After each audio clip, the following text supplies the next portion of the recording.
We're rolling. Okay.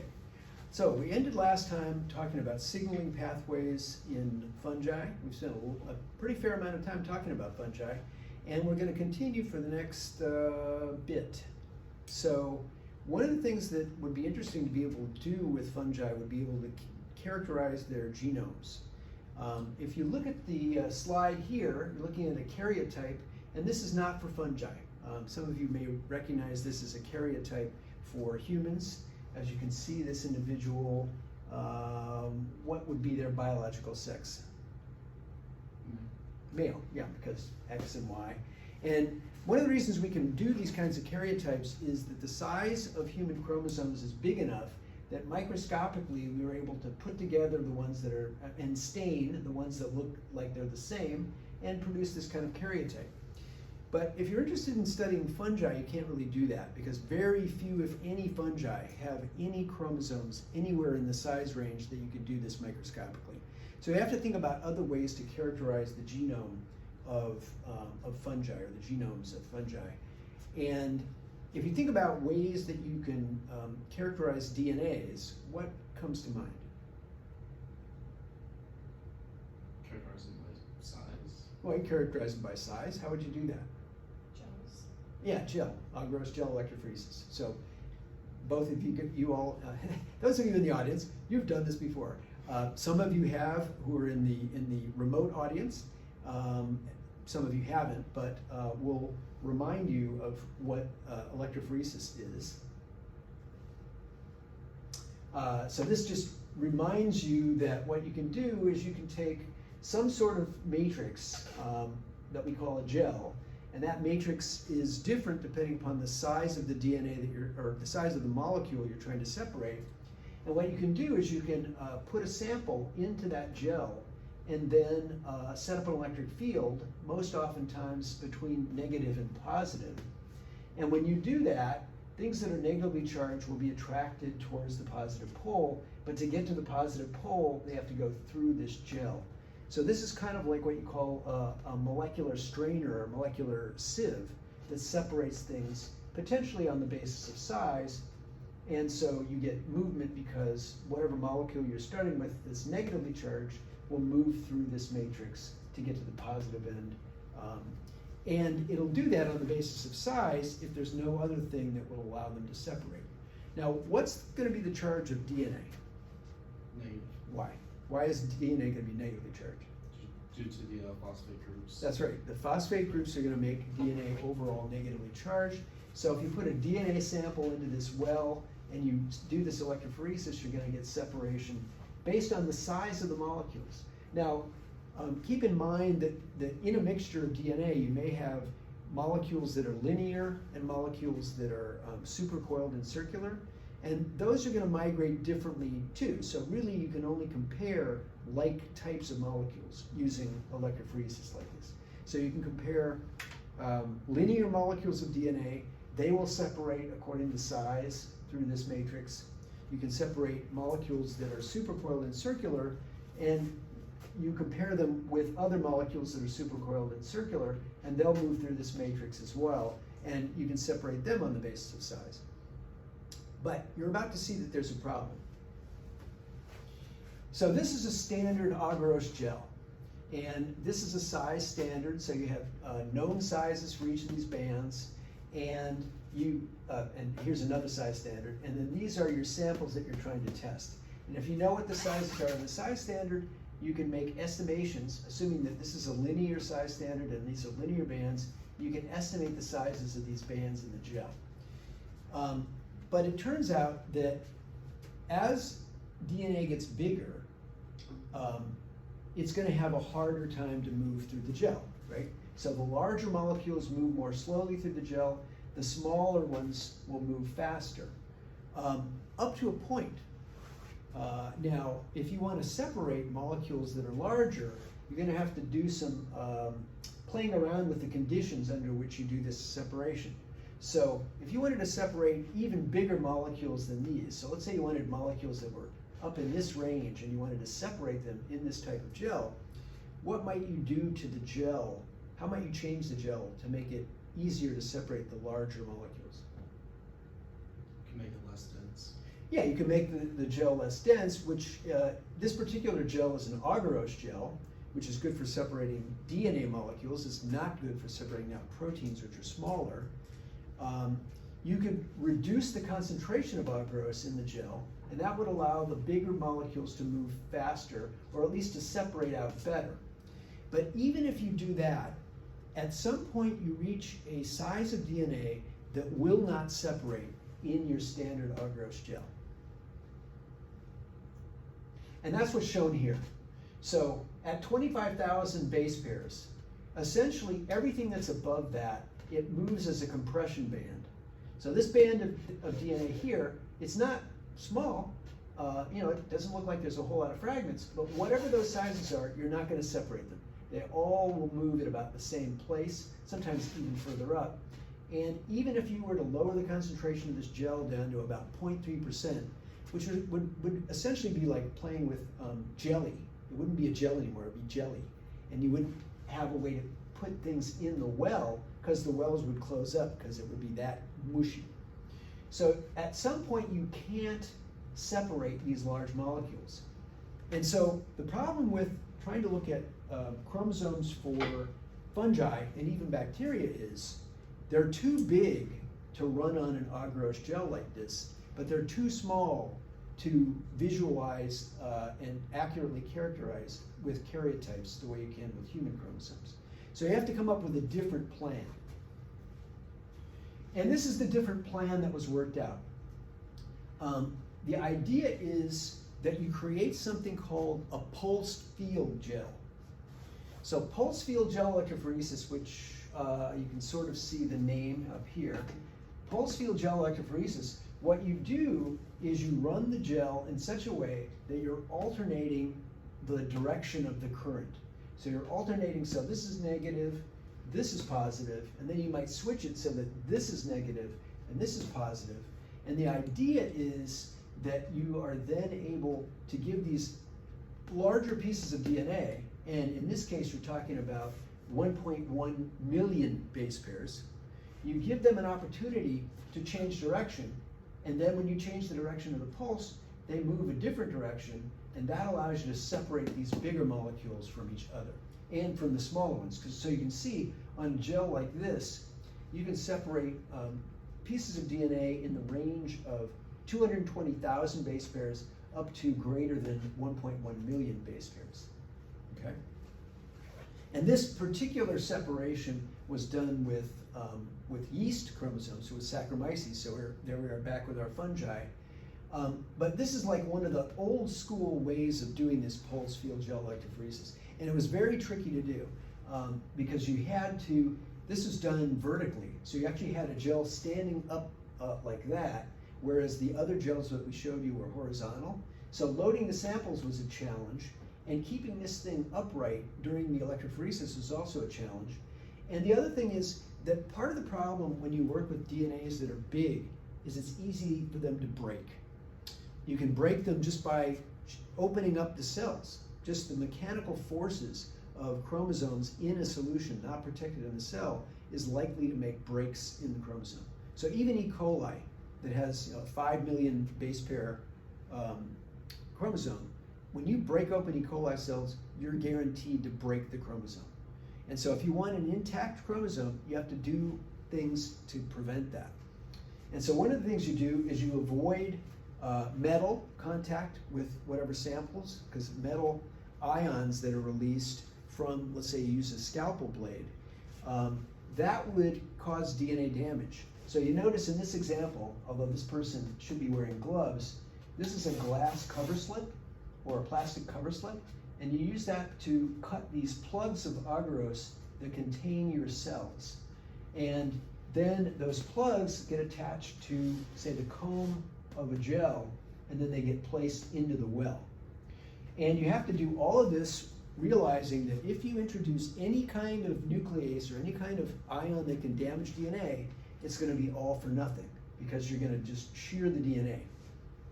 So you do all of this under those strict conditions, and typically what people would do now if they were going to do this is they would embed the cells in the agarose plug and then treat them in such a way that the DNA will be released from those cells during electrophoresis. And in this case, when you put the plug in the well, you actually have to seal it over, because if it's like this, so if it's vertical, they could fall out. Now again, this is sort of old school, and you may notice, what do you notice about the way these lanes are running? Kind of crooked. Yeah, they're kind of crooked. You kind of flare out at these sides, and that's again because this is kind of an old school, not perfected way of maintaining the current and all the conditions. And so as electrophoresis proceeds, you get this kind of a pattern. But obviously, technology moves along, so we get better at this. And again, okay, so this is just showing you what I just said. So in terms of embedding the cells, lysing the cells in the plug, and then you're running them in the gel. But a method was developed called contour clamped horizontal electrophoretic field.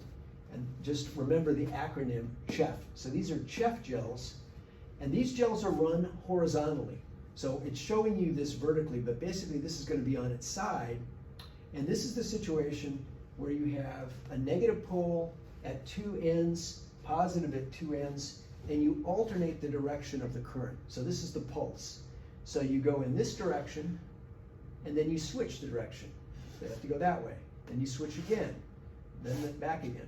And that ultimately leads to the bands of DNA moving in a straight line in each lane. And the other thing about it is, by doing that particular pulse, by figuring out what are the best conditions, the really large pieces of DNA have a chance to separate from each other, because they're going to have slightly subtle differences in their ability to change direction. And we're going to see that magnified by separation in the gel. Okay? And then this shows you again, so this actually shows you what it looks like. So you have this horizontal thing, here's your gel. It's typically a pretty big gel, and you've got the ability to change the direction of the current. Now, the other thing is, when this was eventually perfected, what happened was they figured out a way to computer control all of this. So not only can they control the direction of the current, but they can control the angle of the direction of current as well. So it doesn't have to be here or here to there or there. It can be from here to here, or from here to there. And the computer will also control how long you wait before making the change. So how long is the pulse? Is it 2 minutes in this direction and 2 minutes in that direction? Or is it 30 seconds in this direction and 30 seconds in that direction? And this instrument also controls the entire length of time for the whole process. Now, this is not the kind of experiment that you set up in the morning and then you run at high speed, and an hour later you've got your result. That would work for some kinds of DNAs, but not for most of these DNAs that we're interested in. So we'll show you some of the conditions and what the results of those conditions lead to as we go. All right, so this is an example showing you Saccharomyces cerevisiae and its chromosome-sized pieces of DNA. So this shows you the different chromosomes. Saccharomyces cerevisiae, I believe, has somewhere between 12 and 15 chromosomes, or chromosome-sized pieces of DNA. And notice that Schizosaccharomyces pombe, sorry the way this is not showing up on here, but Schizosaccharomyces pombe is fission yeast, whereas Saccharomyces cerevisiae is budding yeast. Notice that it has much fewer chromosomes. Only 3 chromosome-sized pieces are visualized using this method, whereas Saccharomyces has all of these. Now, the different kinds of parameters, and as I'm going through these things, it's really for you to just think about, when you do electrophoresis, what kinds of things can you change? It's not so much that you have to memorize every single aspect of this. It's more that you have to be thinking about, when you do electrophoresis, what are the components of doing electrophoresis? What parameters can you change, and how can that affect the way that separation occurs? So in this case, there are different buffers that can be used when you do electrophoresis. So tris borate EDTA versus trisacetate EDTA, and the sort of concentration of the ingredients in the buffer makes a difference. And what you should be able to see is there's a difference in the separation when you use one buffer versus the other. So what do you notice about using the 1x TAE versus the 0.5x TBE? It seems you have a better separation of the heavier DNA molecules. Exactly. So you're getting better separation. You can see that the smaller bands, which you see over here, have separated further, and also you're getting better separation of some of these bands up at the top. So these are close together. Here they've separated out better, and they've separated out from this band here. So in this particular example, and I believe these are Saccharomyces, you get much better separation using 1x TAE than you use than 0.5x TBE. And again, I don't expect you to memorize that in this case TAE is better than TBE. What I'd like you to kind of take home from this is the buffer that you use and the concentration of the buffer may have an impact on how well things separate. Yes. Now, this shows you what happens if you use different angles. So this is the different angle between the direction of the pulse change. So 120 degrees gives you this. Let's see. Here we get some better separation at 105. At 94, all of the small stuff is crunched together. So you're not getting any separation of that, but notice how well you're separating out these two big bands. So again, the angle between these, the direction of the electrodes makes a difference as well. Okay, and I'm sure all of you will memorize everything in this chart before I finish talking about it. But for those of you who don't, or for those of you that do, the main thing to look at in this table, and these slides, by the way, will be sent to you soon. The main thing to look at is the different parameters that are being used. So here you have DNA that's pretty small-ish compared to chromosome size. And what you notice is the smaller ones, they're using TBE. The temperature is a parameter you can think about. So 14 degrees.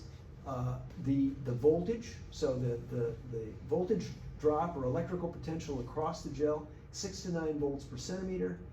The pulse is short, so 0.05 to 10-second pulses for these small ones, and the runtime 2 to 15 hours. Okay, but look as we get big. As we get big, you change the buffer. Even though the temperature is the same, the voltage across the gel is a lot smaller. The pulse time is anywhere from 10 to 60 minutes, and now you're talking about a runtime of 3 to 6 days. Question? Why would you decrease the voltage? Wouldn't you want to increase it? Well, so if you increase the voltage, you're going to make things run faster. I mean, it'll affect the current as well. And so the faster you run, the less time the larger pieces have to separate from each other. So you can run small stuff fast because it's going to run through very quickly, and you'll get a reasonable separation. But the large stuff needs to take its time. And that's also why you're giving 10 to 60 minutes for the pulse and change in direction. So you're giving more time to the big DNA to separate. You're also not rushing it along. You're saying, okay, we're gonna do electrophoresis, but you're gonna have time to rearrange yourself in the gel so you can separate from your large friends. Okay, so this is how we get social distancing in really large DNA molecules. Don't make them run around too fast, and give them time to change direction so that they can separate from their friends. In these times, that's something to keep in mind, I guess. Let's see what else we got. Now, what this tells you here is it's showing you different, let's see, these three, so Saccharomyces, Candida albicans, and Schizosaccharomyces, those are 3 yeast species. They're Ascomycete yeast species. And you can see a kind of a size range. So the chromosomes that Saccharomyces has are from 200 kb to 2.2 million base pair chromosomes. Candida, 1 million to 4 million. Schizosaccharomyces pombe, 3.5 to 5.7 million. Dictyostelium discoideum, which is slime mold, 3.6 to 9 million. So that's the biggest of the bunch. 9 million is right at the edge of being able to see microscopically. But otherwise, these smaller ones, you would never see those microscopically. Another thing you may or may not be able to see, so in addition to the pulse length and the voltage differences and the angle differences and the buffer differences, notice that in some cases you're changing the percentage of agarose in the gel too. So for small pieces, restriction fragments, 1.2%. But for these larger pieces, 0.8% gel. You really can't go much lower than that, or you're not going to be able to work with the gel in the tank. I think the lowest that I've ever had anybody work with an agarose gel was 0.5 or 0.6%, and it was tricky. You know, it's hard to keep the wells open when you work with that low of a percentage of agarose. Okay, and then again, this is just showing you the differences in parameters and how it affects.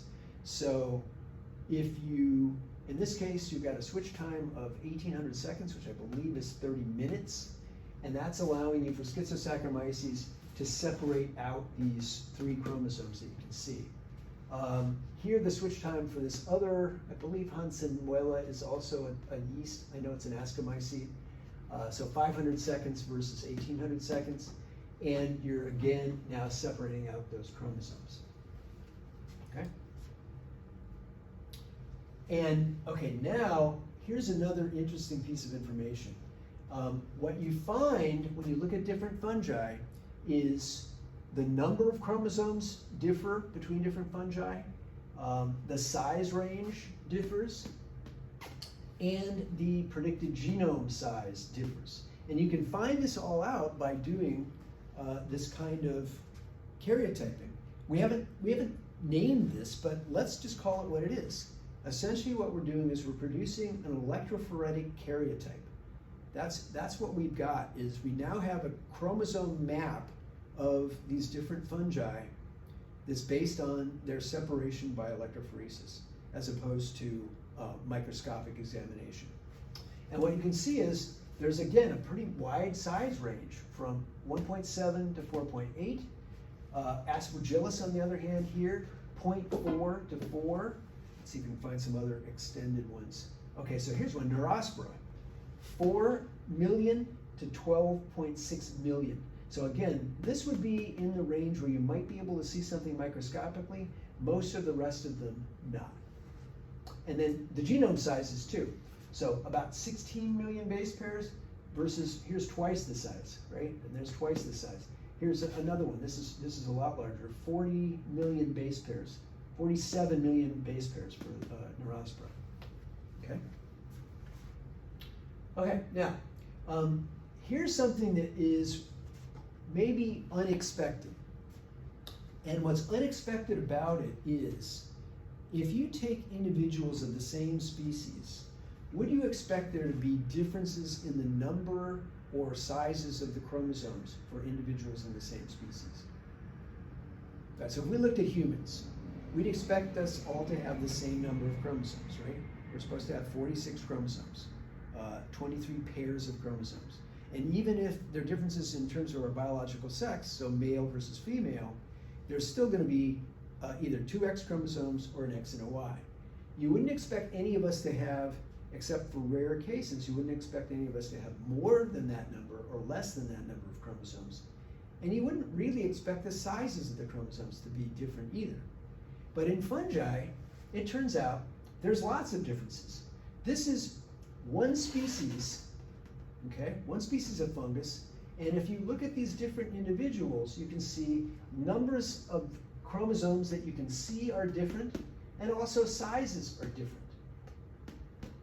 And this is especially true, not so much in the laboratory, but if you go out into the field and you isolate these fungi from nature, these isolates of the same species, they differ in terms of the numbers and sizes of chromosomes, which would be unheard of in humans or other organisms we're used to studying.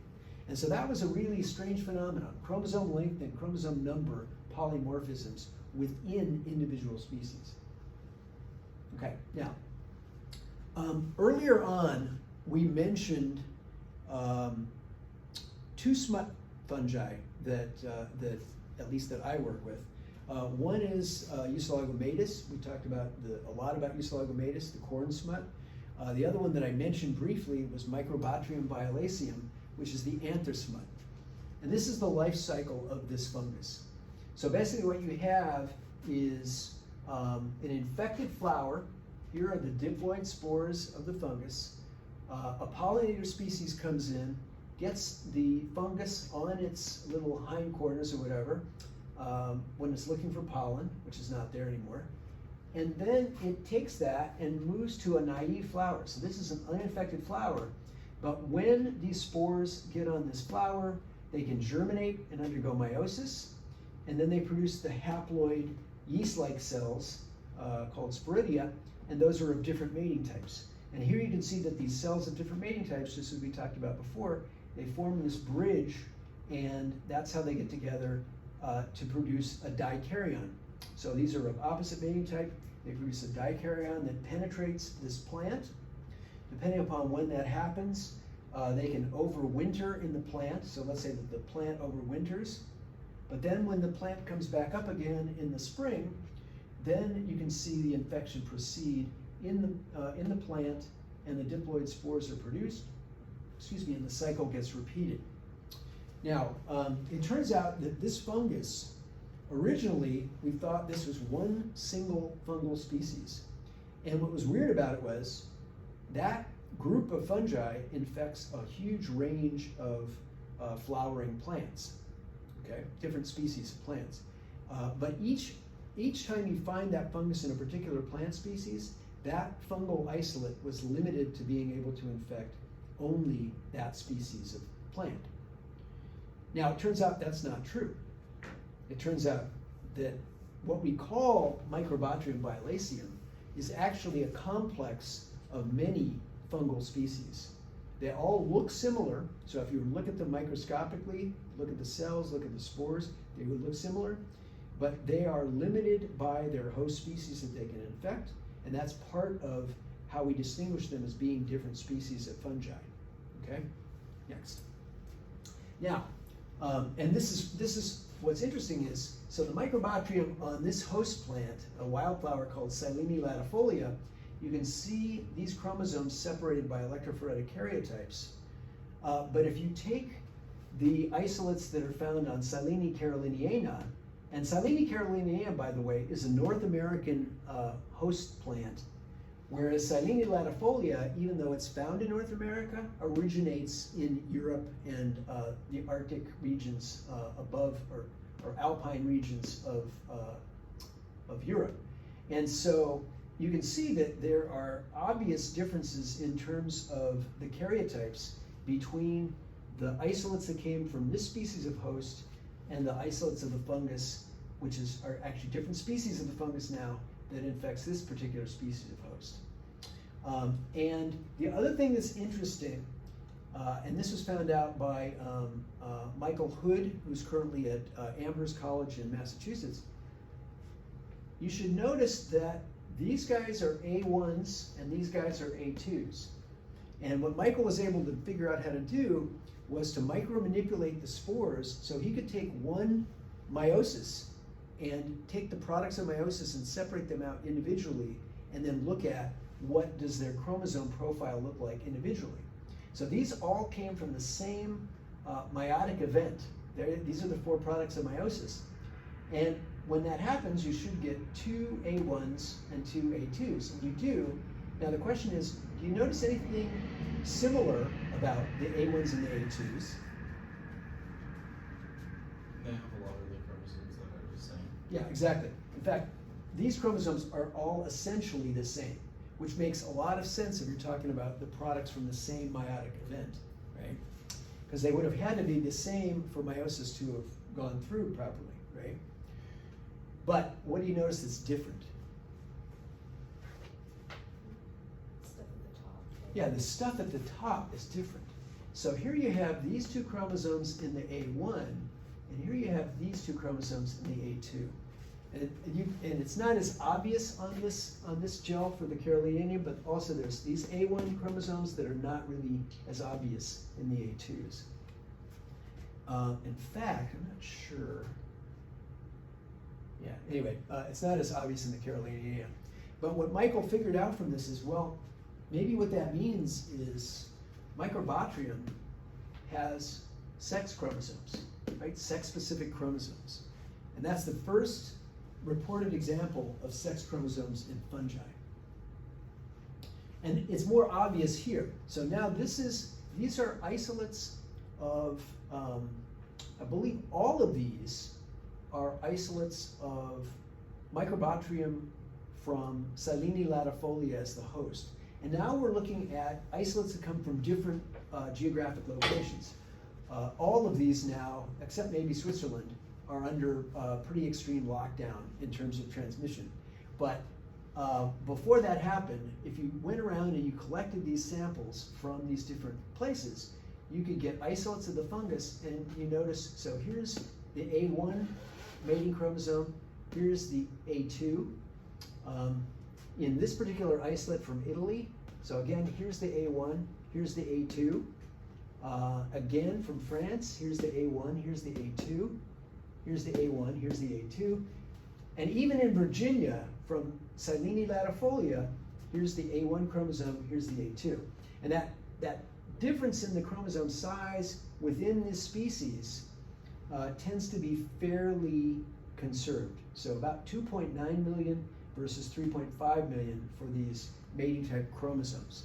And so that was a very interesting thing that was found out. And what's cool is we were able to figure it out by doing electrophoretic karyotyping. Okay, now, in terms of stability of these karyotypes, we've already told you that the mating type, we've already told you that within fungal species, you see differences in chromosome number and chromosome length. And so the question is, how stable, if you do this experiment, if you take the same isolate of fungus and you do electrophoretic karyotyping using a CHEP gel, how stably is that karyotype maintained? And so here's some experiments that look at mitotic stability and meiotic stability. So mitotic stability would be if you have haploid cells and they're growing and dividing either by budding, which is Saccharomyces and Candida, or other mitotic divisions.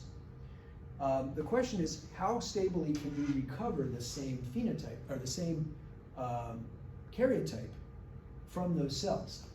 And so they've done experiments with Saccharomyces where they take lab strains and they are very stable. So if you take the strains we work with in the lab and you every week you look to see what their electrophoretic karyotype is, it's very stable. And even when you make wine, so you can make wine and isolate the yeast before and after 412 generations, the stability of the karyotype for that strain is very stable. And remember that we're talking about mitotic stability because there's no sexual reproduction in any of these examples we're talking about, okay? Candida albicans, we said, is a problem clinically, so people can get sick from Candida albicans. Turns out, actually, if you're immunocompromised, you can get sick from Saccharomyces cerevisiae if it switches into that filamentous form we talked about. But Candida albicans, when it switches into that filamentous form, it causes disease, and you can isolate the same karyotype from patients several months after they've been in the hospital. Isolate the same strain. The electrophoretic karyotype from Candida is stable. Fusarium oxysporum is a plant pathogen. It's also a sort of a ubiquitous or regular component of soils. So if you go out in the soils outside of where we're recording, or in your garden, or in the countryside, you'll find Fusarium oxysporum. Some of that Fusarium causes plant diseases, but you can re-isolate the fungus from the soil every 4 weeks and get the same electrophoretic karyotype for the same species of fungus that you isolate. And then finally, how many of you are familiar with Pneumocystis carinii? Nobody, okay. Pneumocystis carinii was originally isolated from some of the earliest AIDS patients that were being treated, and it's a disease that does, I think, winds up in the lungs, but it used to be an incredibly rare disease. Almost never did anyone get that particular infection. But people whose immune systems are terribly compromised, they were susceptible, and so they would isolate this fungus from humans that had an immune compromised situation, either from AIDS or from, say, from organ transplants, but also in rats. The electrophoretic karyotype of pneumocystis is stable for up to 3 years. But again, we're talking about mitotic stability. When sexual reproduction is involved and meiosis is involved, it depends. So for Euslogohordii, which is another smut species, if you have homologous chromosomes with only one difference, so one insertion, let's say, then what happens is you get a segregation of 2 to 2, which is normal. That's what you'd expect, right? So if there's one difference between one parent and the other, you would expect a 2 to 2 segregation. But as soon as you have more than one difference between the chromosome sets between the parents, you start getting crossing overs between them, and the result is you now start to produce new chromosomes of different sizes. Okay? Any questions so far? I know I'm kind of running through this all fairly rapidly, but you're going to have these slides to look at and go over, and we will continue to have the discussion boards on Blackboard, and I encourage you to ask questions on Blackboard and discuss the material, this as well as the other material that you've gotten before and that you'll get in the future. Okay, next slide. Okay, now here's something that we're going to talk about, and the reason we're going to talk about it is because in the first half of the semester we talked about post-segregational killing. Well, it turns out in fungi there are some examples of post-segregational killing as well, but it has to do with genes that are found on the chromosomes in these fungi that essentially are very selfish and don't want the other kinds of chromosomes that are homologous to them to wind up in the offspring. And so this is what's called a meiotic gene drive, and it's mediated by what are called spore killer genes. So this, I believe, is Podospora. So Podospora is another Ascomycete, and what you're looking at are the tetrads from meiosis. And what you should see is, what you're supposed to see is 8 spores in an ascus. That's what an Ascomycete has. It's an ascus. And you're supposed to see 8 spores. But what's happened is, because these guys have spore killing genes, these spores have all been killed. And you may or may not see it in a line like this, because sometimes what you'll see is alternating spores that are killed by the spore killing mechanism. Here's a spore. These spores here were killed. I don't know if you can see those more clearly, but those are spores that were killed within this ascus. Okay. And you can see that even more clearly here, where you have individual spores that have been killed by their neighbors. Okay. So, this particular locus is called WTF, and we're going to find out what that has to do with this process. Oh, just in case you weren't sure what that meant, with transposon in fission yeast. Next. Okay, so this locus, WTF, it's the locus that's involved in spore-killing genes. So in fission yeast, Schizosaccharomyces pombe, this is one of the types of fungi that has this killer. And what it is, it's a gamete killer of genes and proteins that lead to spore killing. And what I love about this, and this is why I'm bringing it up, is it has this poison antidote system. So if you recall in the first half of the semester, we talked about plasmids that were selfish, of course, selfish pieces of DNA. And in those instances, they encoded both a poison and an antidote. And so long as the bacterial cell kept the plasmid, they would continue to make the poison, but they would continue to make the antidote. And if a cell didn't get the plasmid, then they would ultimately get killed by the poison. But this works a little bit differently. In this situation, the spore-killing genes from the WTF locus, they produce a poison and an antidote. And the spores that produce the poison and the antidote are protected because the antidote is there in the spore. But the poison seeps out into the ascus. And any spore that doesn't have the antidote is going to get killed. Yeah.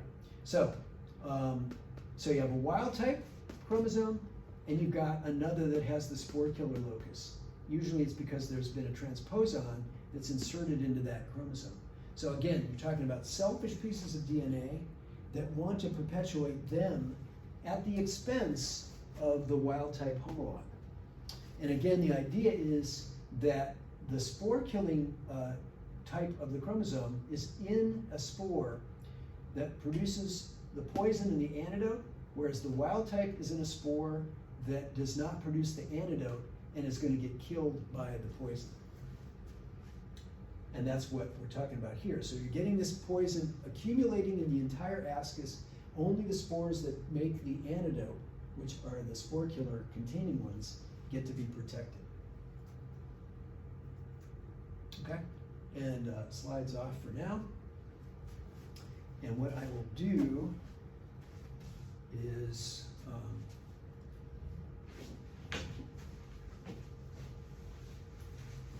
run. Okay, we're live again, and we're just going to finish up this discussion. There are lots of things that we could do with this, and what I think would be useful, and what we can deal with in the discussion board, or if you have questions, is you should think about practicing using what we just talked about to try to clone your favorite gene. So imagine you've got some gene, whether it's the alcohol breakase gene from your bacteria, or the mating genes from the mating chromosome, or whatever your favorite gene is. Imagine that you're trying to clone that using that sort of classical cloning strategy. How would you do that step by step, and what would you expect to see in terms of when you did the experiments? And also think about what kinds of controls you might want to do. So in that last part that we talked about, where we said, if you take PUC18 and you put it in bacteria, you get those bacteria becoming ampicillin resistant and LAC-Z+, versus when you clone something into PUC18, you got ampicillin resistance, but they remained LAC-Z-. That using the PUC18 by itself, that's like a positive control. You know what to expect. And if the vector were not to get a piece of DNA, but were to clone back on itself, or self-ligate, you would get the result you would get as if you would just use the intact plasmid. So that's a kind of a thinking about what kinds of controls you would do if you were to do these experiments. It's a good kind of a at-home exercise. And if you have questions about it, contact me, or it's something we can talk about in the discussion board. Okay. Now for this last part, we had just talked about vectors that are used in bacteria. I want to give you some examples of vectors to use in yeast or other fungi. So yeast cloning vectors have the same kinds of things that we want to think about, but they're different types of cloning vectors. So there's initially something called a yeast integrated plasmid. And what you have with this kind of vector is a marker for selection in yeast, which makes sense, right? You want to be able to select yeast cells that get the plasmid with your favorite gene in it. To make this, you typically make it still in bacteria, the same way we just talked about. So you've got to have, this plasmid or vector has to have a bacterial origin of replication, so we can do the cloning in bacteria. And there has to be a selectable marker for bacteria, so we can select those cells that get the vector. And then here's your favorite gene. So here's your region of interest that you cloned. Let's say it was from some other kind of fungus, and you want to express it in yeast. So you cloned it into this vector, And now you have a selectable marker to make sure it gets into the yeast. And then you put this into the yeast, and this will recombine with the yeast chromosomes. And that's why it's called a yeast integrated plasmid, because it has no way to replicate in the yeast, because the origin of replication is just for bacteria.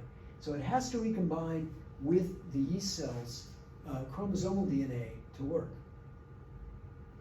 Now, a second vector is called a yeast episomal plasmid, and what that means is it behaves as a plasmid. And the way that that works is it's got these other things that we talked about, but it's got this piece of DNA that allows the DNA to replicate independently of the chromosome.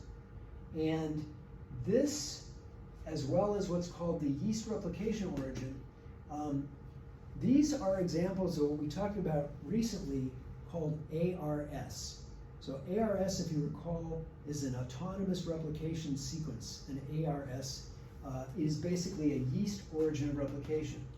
And in this particular plasmid, this one as well, they've taken a yeast ARS, or replication origin, and put that into the plasmid.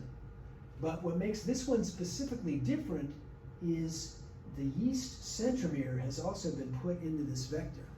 Now, why would we want a piece of DNA that we're using for cloning to have a yeast centromere in it if we want to do this in yeast? Does that provide like a side of homology that it can recombine with the yeast DNA? Okay, so one suggestion is that the centromere provides a region of homology so that this could recombine with the yeast chromosome. That's a reasonable thing to think about, but instead what it does is it allows this piece of DNA, which can replicate separate from the chromosome. What does the centromere provide normally? It provides a place for the kinetochore fibers to grab a hold to. Okay. So that during cell division, this centromere allows for proper inheritance of that piece of DNA into the daughter cells.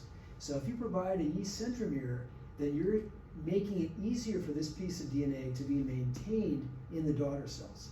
And so that's one of the things that they developed for these yeast vectors is this centromeric plasmid. Now the final thing is what's called a yeast artificial chromosome.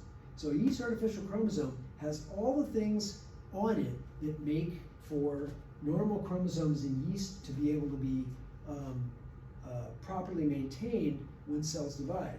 So it's got the centromere, so that during mitosis or meiosis, the fibers that are involved in that process can find that and make sure that the DNA gets segregated in the daughter cells. But notice it's also got telomeres, right, which protect the linear piece of DNA, which is what yeast normally likes to work with, protects that from recombination, also from loss of DNA during replication. And then, of course, you've also got your yeast origin of replication, or ARS. And then finally, you've got a selectable marker to get it in and stay. We know it's there. And then also your gene of interest. So those are all the pieces in what's called a yeast artificial chromosome.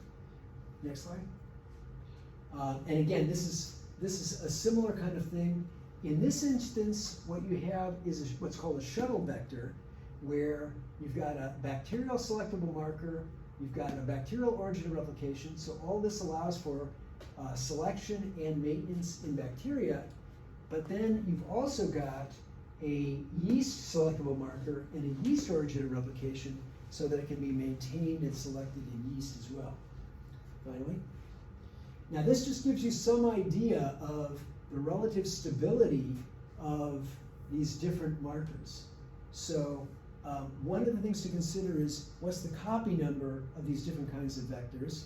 So in terms of copy number, see if they have that here, copies per cell, this one that has the origin of replication, there's 20 to 50 copies of that in the cell.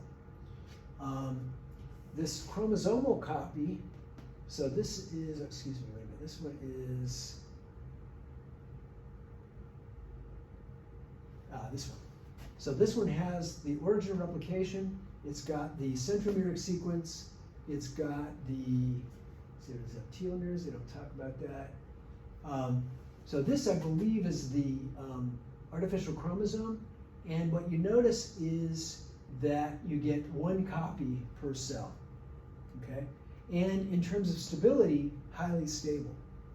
All of these other types of vector, unless it integrates into the chromosome, and I'm not sure I see any of those. This must be the integrative plasmid. The integrative plasmid is you get one copy, and as far as I know, it goes into the chromosome, so it's stable in that respect. But these other ones that have maybe they don't have the centromeric sequence. What else do they not have? They don't have a. They didn't even talk about telomeres. But all of these other types of vectors, if they have, if they're not providing the centromere and they're not providing the telomeres, and if they're circular, they tend to be less stable. So this is more stable than the YRP. So this has an origin of replication. It doesn't have a centromere, but it's stable about 10 times more than this one. This can have fewer copies, but it also lacks a centromere, and it doesn't have. Okay, so this actually has a replication origin from the chromosome, whereas this has a replication origin from a plasmid that's normally found in yeast. The main point, however, is that these different vectors have different copy numbers when they're present in the cells, and they have different stabilities, with the most stable one being this one here, where you have one copy of this artificial chromosome per cell. You've got the centromeric sequence present, and you've got all these other aspects that make it useful in terms of stability for the cell.